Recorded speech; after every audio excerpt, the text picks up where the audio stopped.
Welcome into another edition of The Session with Londa and David. My name is Jorge Esperanza. Really? Yes. Oh. I'm feeling it. Straight out of our Carnival cruise, I'm feeling like my new persona. Jorge Esperanza. Okay. You be you. I'm Londa Sherwood Austin. Welcome back. Thanks for being here. I'm very pleased that we're doing this show today because we've been gone for a week. Yeah. And I missed sitting down with you to talk about what's happening in our lives. I just miss it. All we did was sit and talk. But sure. Yes. But not. In a controlled environment with professional studio lighting and audio equipment to capture. Right. It's a different thing. Okay. Yeah. Okay. Yeah. It really isn't. We just talk like this all the time and it's no big deal. Sort of. We do this show, which is almost weird to call it that, is really just a peek into how we talk to each other all the time.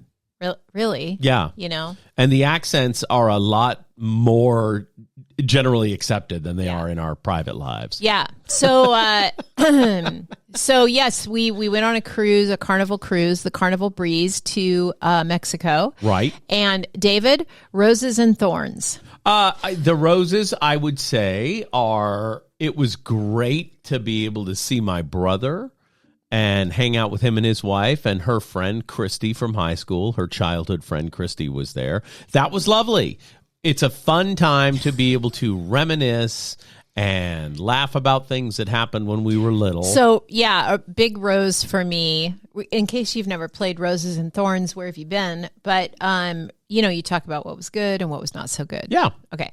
So, big rose for me was when we would gather at mealtime and you guys would start talking about stories, telling stories, you and Nathan, from when you were kids, because that always gets me rolling. Right. Yeah. And that's fun. So, that was definitely the rose of the trip.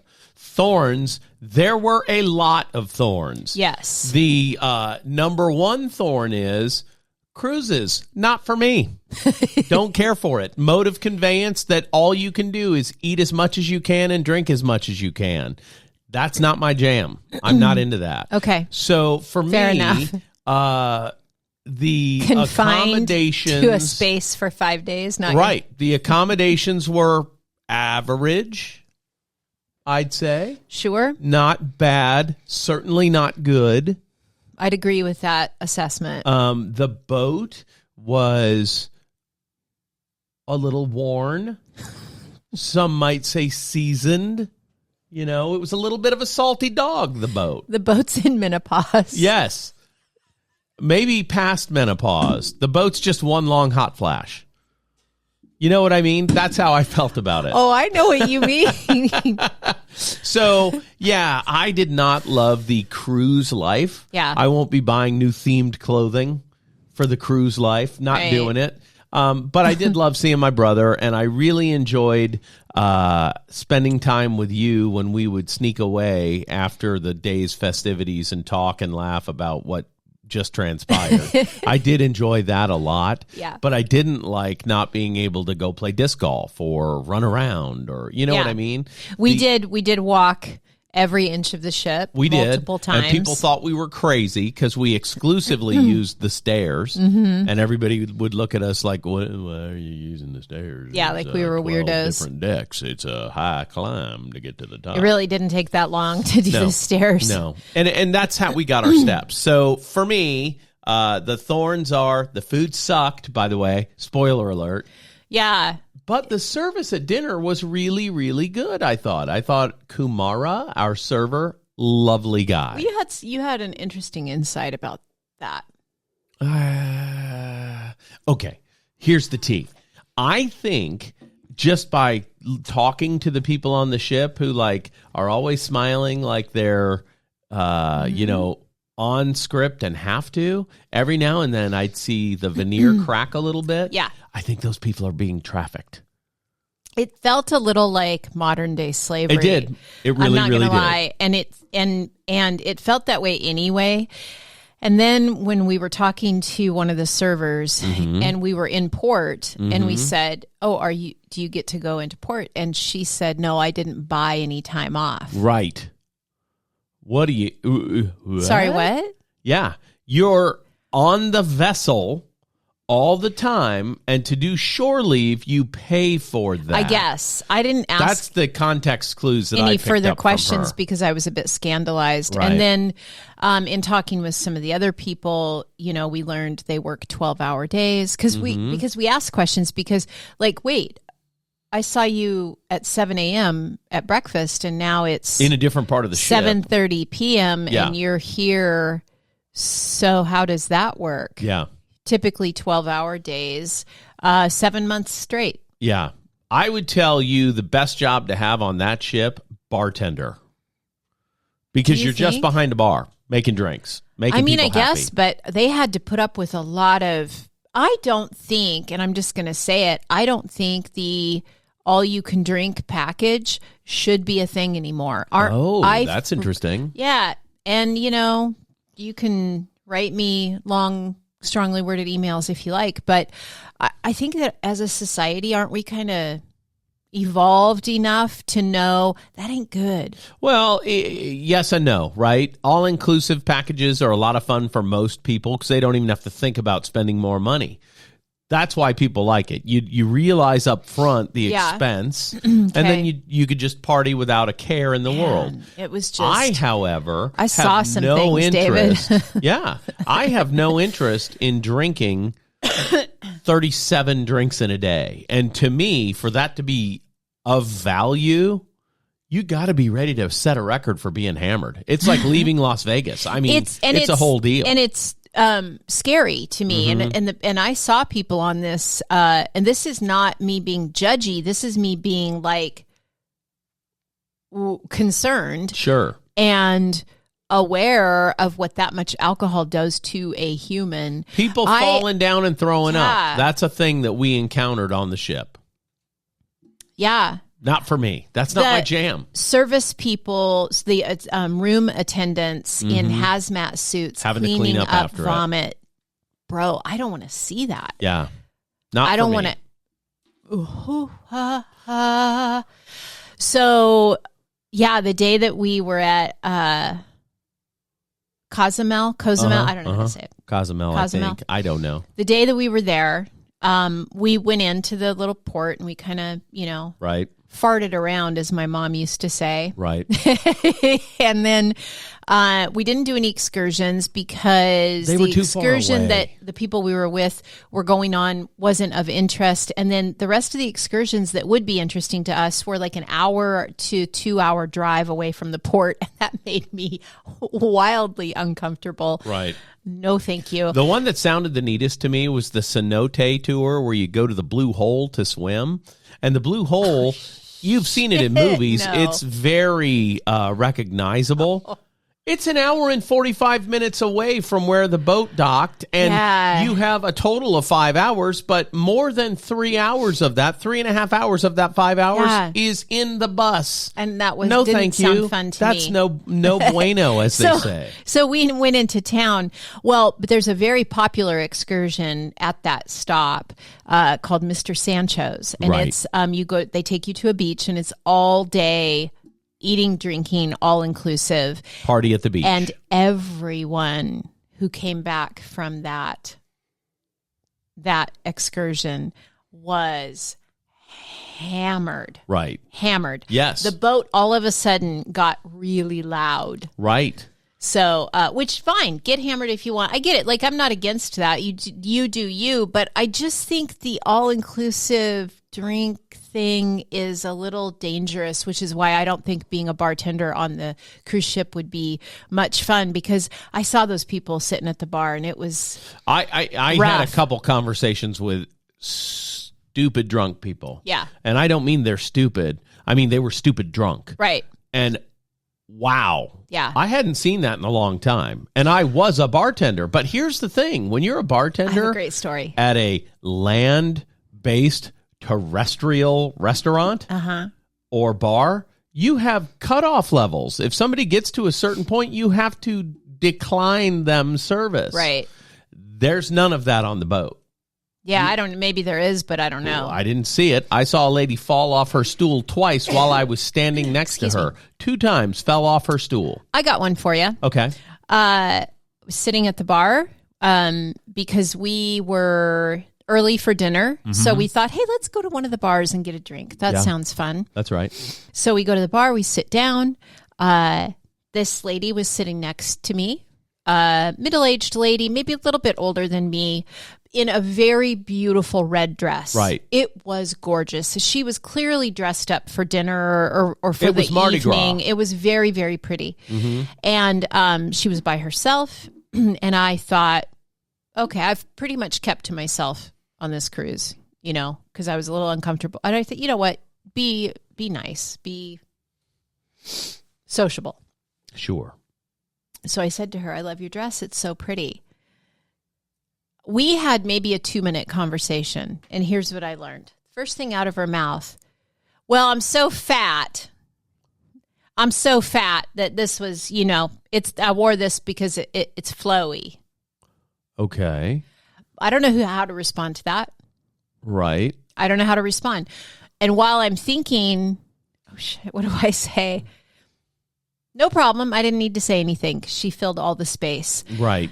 Inside of 2 minutes, I learned that her husband died 10 months ago. Right. Of cancer. Awful. And she feels terrible about herself. And it is her birthday. It was her birthday. That day. Okay. And she hooked up with a guy in his 30s the night before and was having a lot of conflicting emotions about it. You're welcome. Yeah, and she said, I think I have a boyfriend now, but he's avoiding me. I have a new boyfriend, she said. And I was like, well, good for you, girl. Get out there. Yeah, but I think he's avoiding me.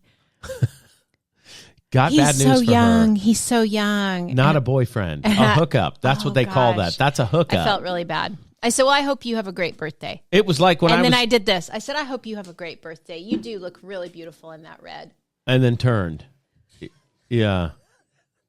And then And if you're not watching the YouTube video, you really should do yourself a favor and go look at what I just did. And because you were on my left side, so it was convenient. During that whole conversation that you had with her, Nathan and I were talking because he came to the bar and joined us, and that was fun. Yeah. Yeah. Yeah, because when I turned around, he was there. I was like, oh, this is perfect. It wasn't Mardi Gras Day. It was the day after because... So she got up and left after that. Yep. And I heard her behind me say, oh, well... Okay. All right. So my exit was a little abrupt, I think, to her, but god dang. Man. It was a lot of information. It was a lot of information to process in a very short amount of time. So that was our cruise. Yeah.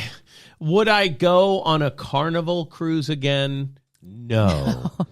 I might try another cruise line. Now, maybe. I've been on Carnival, I've been on Royal Caribbean, and I've been on... That's a picture of you on a plane. Okay. I've been on Carnival now. That was my first Carnival experience. I've been on Royal Caribbean and Norwegian. For me, Royal Caribbean was my favorite. Right. I did a Royal Caribbean to the Bahamas, had 5 of our kids with us. Totally fun. So much fun. It felt very, very high standard, like Ritz-Carlton service. The boat was beautiful. It was clean. It was shiny, Right. The Norwegian cruise for me was a step down from Royal Caribbean. Okay.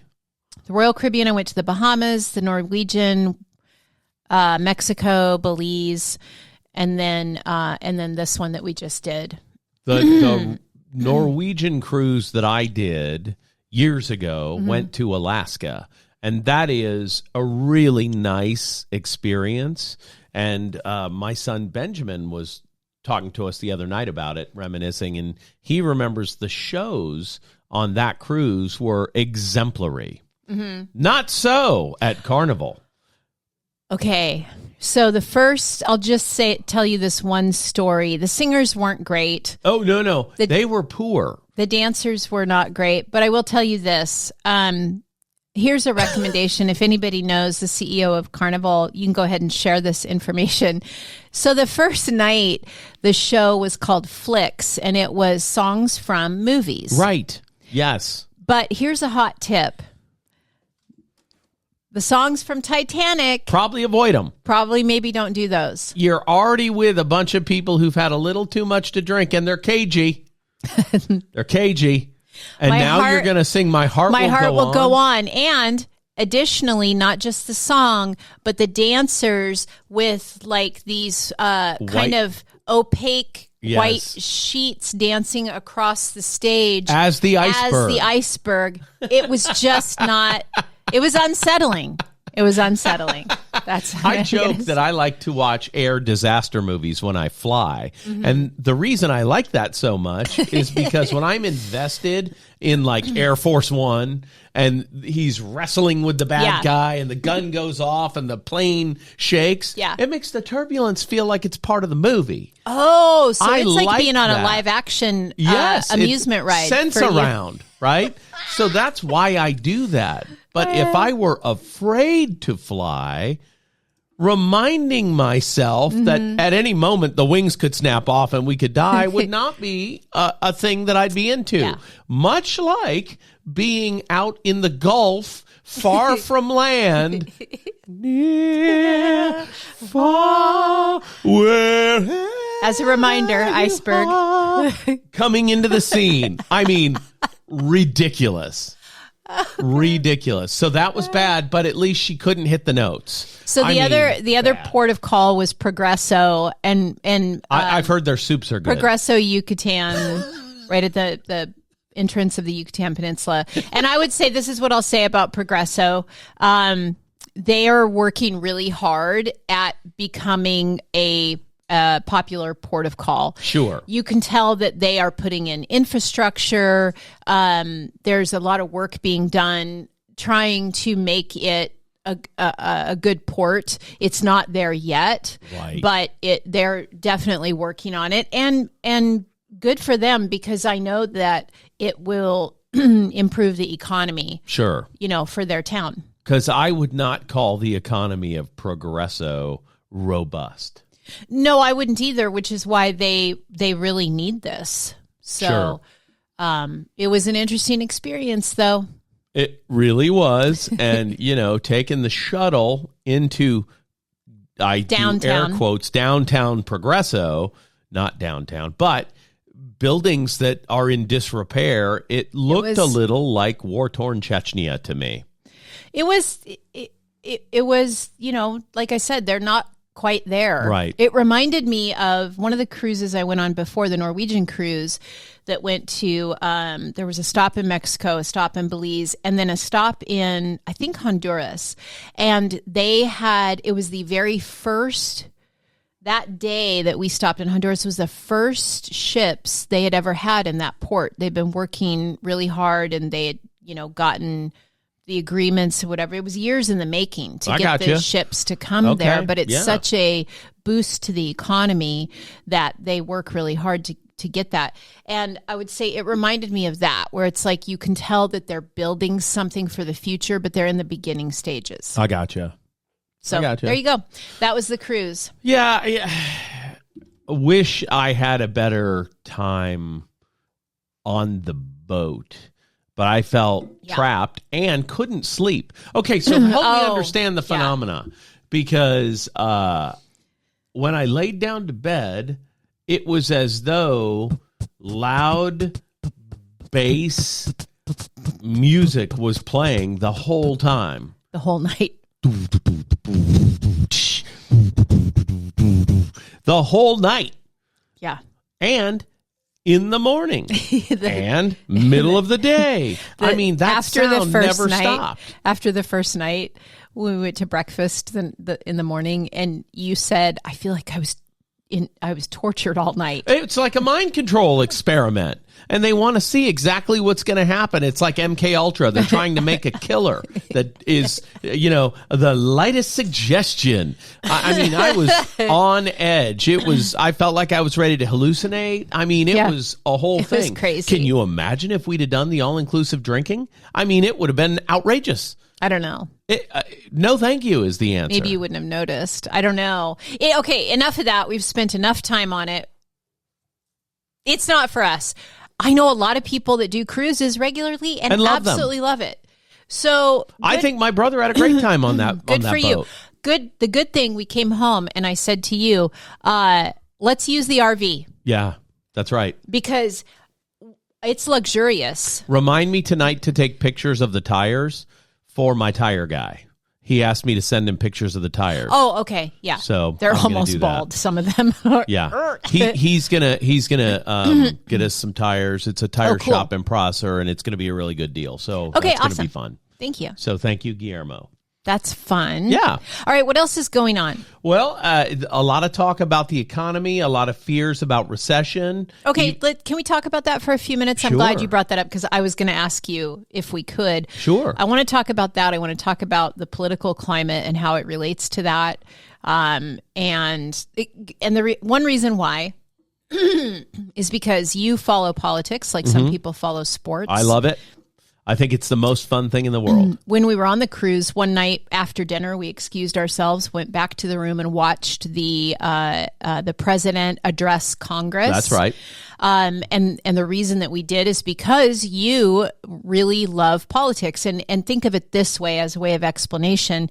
You may love or hate the New Orleans Saints as a football team, Right. but if you love football, you might watch them even if you hate them. Sure. Because it's football. So you're not taking a side. You're not, you know what I mean? You watch right. everything. You follow everything, no matter who's in office, no matter what. And then you kind of are really good at breaking it down and making it understandable for the average person. And that's me, is who I'm talking about, because I don't get it at all. Well, and the reason I like it so much is because for half of my broadcast career, when I was a professional broadcaster, I was a political reporter. So this makes a lot of sense. I ran the newsroom at the Louisiana Radio Network for years. Right. And so I knew all of the politicians. I knew not to pick a side because I was a reporter. That seems funny, right? So I didn't pick a side. It was an adversarial relationship, but a friendly adversarial relationship. Right. And that's what I think political reporting should be. It should not be we're buddies or we're enemies. It shouldn't be. Right. It shouldn't be. We started talking about the economy, fear of recession. Yes. Talk to me about that. For those of us in the housing business, recession really isn't a dirty word. And here's what I mean by that. Recessions do typically bring up unemployment, right? And that is scary if you're in a market. So they increase unemployment, so more unemployment in a recession? That's right. And why is that? Because that's how the markets regulate themselves, right? If you're in a place. So people get laid off because the company, maybe their revenue is down. Correct. So they've got to cut corners, so people get laid off. Okay. That's right. Got it. In the meantime, egg hatcheries, they're not laying off, they're ramping up. Dude. Those guys are hiring because their profits are through the roof. The $10 biggest a egg dozen. manufacturer is up 386% year over year. 386% in profit year over year. Wow. So don't tell me it's a shortage of eggs and nobody's price gouging. The Justice Department's looking into that, by the way, right now. That was announced yesterday. So anyway, that's neither here nor there, but there are a lot of recessionary fears right now. As you may recall, during the Biden administration, there was talk of recession after we had 2 quarters of shrinkage in the gross domestic product. I do remember And that's typically the indicator that you are in a recession. But they never announced it. They, in fact, denied it and said, no, we're not in a recession. That indicator is not correct. Right. Right? So we didn't have the recessionary action that would have leveled out our economy because they denied it, right? So if you go into recession, typically house values continue to rise and interest rates go down, and they go down a lot. Okay. So to me, But home prices go up. They sure do. So and it's like interest rates go down. So I don't 6 to 1, half dozen of the other. I was talking to one of my builders this morning, in fact, and he said to me, yeah, if we have these tariffs actually happen on pine in Canada, that's going to really, increase prices, and it will a little, but they'll be offset by lower interest rates if we do, in fact, hit a recession. Oh, I see. So we'll still be on a good ride in this market as long as we don't have major layoffs in this job market. And job markets are different place to place to place. I see. You see what I mean? Uh-huh. So if the tech sector takes a really big hit, parts of California are not going to do well during a recession. Gotcha. Parts of Washington State are not going to do well during a recession. We'll be okay, though, because we are not in those high-tech sectors. Does that make sense? Mm-hmm. And the Amazon distribution centers are not what I'm considering high-tech. Do you know what I mean? Okay. That's warehouse and shipping. Right. And they'll continue to do well in a recession. But people developing tech, if we're in a recession, they may have some trouble. So Simi Valley, house values may dip a little bit there. I see. So you mentioned tariffs, and I want to talk about that for just a minute because it seems like a very controversial topic. It is. Can you explain it to me a little bit? Well, there are different types of tariffs. Because here's what I've heard, and I think the average person has heard this. Yes. I believe the average person, right? So there are tariffs and threats of tariffs, and it's to get other countries to comply somehow with something I don't really know. And if tariffs go into effect, then everything in the United States gets more expensive. So that's not true. Everything that is from where the place is tariffed may become more expensive. Okay. You see what I mean? Yeah. Like Canadian pine, the costs will go up if we have a 25% tariff on Canada, which has been put on hold now twice. Oh, okay. Right? We almost did it, and then, no, I don't want to do it. Okay, so it is a kind of method of compliance? It absolutely would you call is. It that? I would say many politicians over the years have used tariffs as a bargaining chip, right? Trump is a disruptor. So he does and says things to disrupt the status quo. Okay. And we don't know why he may be doing something, but I guarantee there's something else over here that we're not talking about that's happening when he's doing that. It's just like when he was picking on Kim Jong-un about his haircut, and he said, I don't know why that guy's not nice to me. I'd never call him a little fat man with a ridiculous haircut. Well, that made national news for 4 days. Meanwhile, at that same time, he put Rick Perry, the former governor of Texas, in charge of the DEQ, an oil governor in charge of the Department of Environmental Quality. So I think that would have been a big story.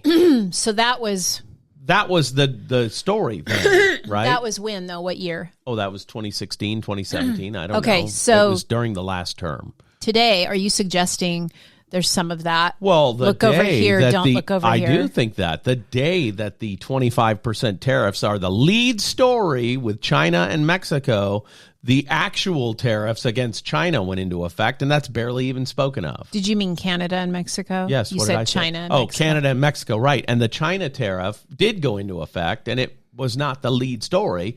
The actual tariff that's in effect was not the lead story. The tariffs that didn't take effect were the lead story on every channel. That's interesting. On every news service, everywhere in the world. It's weird. So trade war with America's best friends. Meanwhile, the China one actually started. So how will that potentially affect us as just consumers and Americans? Well, I'll tell you who it's going to hit first, Walmart, because we get a lot of products from China in our Walmart stores in America. A lot of Chinese. So will we see prices increase? Maybe. Probably. Maybe. Okay. Yeah. Will this drive some manufacturing and whatnot back to the States? And it has. That has been overseas? Yes, it has. Apple has announced like a $500 billion initiative for plants in America. So the joke about how I really want an iPhone for Christmas because gifts made by children are the best, that is no longer going to be a joke that's told if their manufacturing comes to America. I bet you keep telling it, though. I bet you do. I bet it makes a reappearance. So that's Okay. So, yes, and there's a lot of tech stuff that's been announced in the last month And coming to America that otherwise wasn't here. You know what I mean? okay, question. Why Yes. the tariffs on China? I'm not in Do we those know the meetings. why? I'm not in those meetings. Oh, yeah, I know. I was just, you often know. Well, it depends on the stories that you're following, right? A lot of people think China is kind of an enemy combatant, and in that case, maybe we want to ratchet up a little pressure there. Excuse me. So that we can say, don't go into this area where Right. you're going. Maybe it's leverage. I don't know. Any thoughts about Russia and Ukraine? My thoughts? Yeah. I don't know that they're relevant. What I would love for... Well, I don't know. I just see it all over the news. I would love to stop the seeing stories about president bombings every day. of Ukraine stormed out of the Oval Office or whatever. I don't know what all that was. Again, I'm the average person. I see it very... That particular thing, I think, was high theater. Oh, really? Well, sure. When's the last time you saw a closed-door meeting where the guy visiting said, hey, bring in the press. Let's do this in front of the press. When's the last time you saw that? I've never seen that before. But right before that meeting, he met with Democratic leadership. So that wasn't televised. That might have been interesting to see. Oh, okay. You know what I mean? So, yeah, I don't know the answer, but I do think it was high theater. Huh. Yeah. Interesting. And, Donald Trump being a disruptor has no fear of being in front of the cameras. Right. You know what I'm saying? Yeah. So I think he was all for, let's do this in public. Sure. Huh. And it was supposed to be ceremonial. They had already agreed on what they were going to do, and this meeting was to sign it. And instead... Then it went all kinds of sideways. That's exactly right. Huh. High theater. Okay. And now the Ukrainian people and the Russian people are all meeting in the Middle East with the American people, and we're talking about settling the war. I definitely think that war has a lot more to do with the footprint of the superpowers of the world than it does a territorial dispute in Ukraine. But it needs to stop, I think. Yeah. You can listen to all the scholars talk about it that you want to listen to. Every single one has a similar story. We agreed in the 90s not to put NATO next to Russia because then their biggest enemy would have a footprint right next to them. And we went against that. We did. America went against that. And so Russia wanted to say, no NATO here. And I think the way this is going to end is the Ukraine is going to have to agree to not be a NATO country. I think that's how it's going to end. Well, that's certainly a different story than what I've heard. So all of this to say, and because I like to bring it all back to our lives. Okay. So how does all of this affect our lives? And I would say for me, and this is why I don't spend a ton of time talking about this or thinking about it, is because for me, it's like, I don't know, I'm just trying to put one foot in front of the other, show up to work every day, take care of my clients, love my family, and put food on my table, keep my bills paid. And so whatever's happening out here in the world at large, what happens to me is either I have to work a little bit harder to earn a living, or I don't have to work as hard to earn the same living. Right. Like, that's really what it ends up being. And that's what it is. Here's the deal. As long as people have a need, our jobs is to fill that need and solve that problem, right? Things will happen in the world that will take our eyes off the ball. But the bottom line is our job is to help others achieve their goals. That's what we do professionally. Yeah. And we're going to do that. So whatever the external noise is, we need to remember that our job is to make people's lives a little bit better. And if we focus on that, it doesn't matter what's going on.